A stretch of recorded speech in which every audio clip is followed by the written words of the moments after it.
গত কয়েক সপ্তাহ ধরেই দেশের ফুটবল অঙ্গনে সবচেয়ে আলোচিত বিষয় ছিল নতুন কোচ নিয়োগ।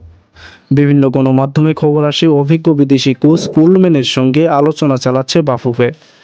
সমর্থকদের মধ্যেও তৈরি হয়েছিল ব্যাপক আগ্রহ, কারণ আন্তর্জাতিক পর্যায়ে কাজ করার অভিজ্ঞতা রয়েছে এই কোচের। তাই অনেকেই আশা করেছিলেন তার অধীনে বাংলাদেশ ফুটবলে নতুন পরিবর্তন আসতে পারে। কিন্তু শেষ পর্যন্ত সেই আশায় যেন পানি ঢেলে দিল বাফুফে। কেন হচ্ছেন না কোলম্যান?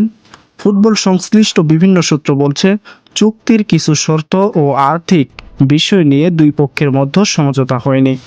এছাড়া দীর্ঘ আলোচনার পরও কোনো চূড়ান্ত সিদ্ধান্তে পৌঁছাতে পারেনি বাফুফে। ফলে আপাতত বাংলাদেশ দলের দায়িত্ব নেওয়ার সম্ভাবনা থেকে সরে গেছেন কোলম্যান। যদিও বাফুফের পক্ষ থেকে এখনও আনুষ্ঠানিকভাবে সবকিছু পরিষ্কার করা হয়নি, তবে ভেতরের খবর বলছে এই আলোচনা কার্যত শেষ হয়ে গিয়েছে। এই খবরে হতাশ হয়েছেন দেশের ফুটবল প্রেমীরা। সামাজিক যোগাযোগ মাধ্যমে অনেকেই ক্ষোভ প্রকাশ করেছেন। বারবার কোচ নিয়োগ নিয়ে দেরি ও অনিশ্চয়তা বাংলাদেশের ফুটবলের জন্য বড় সমস্যা হয়ে দাঁড়িয়েছে। অনেকে আবার প্রশ্ন তুলছেন, যদি শুরু থেকে চুক্তি নিশ্চিত না হয় তাহলে এত আলোচনা কেন?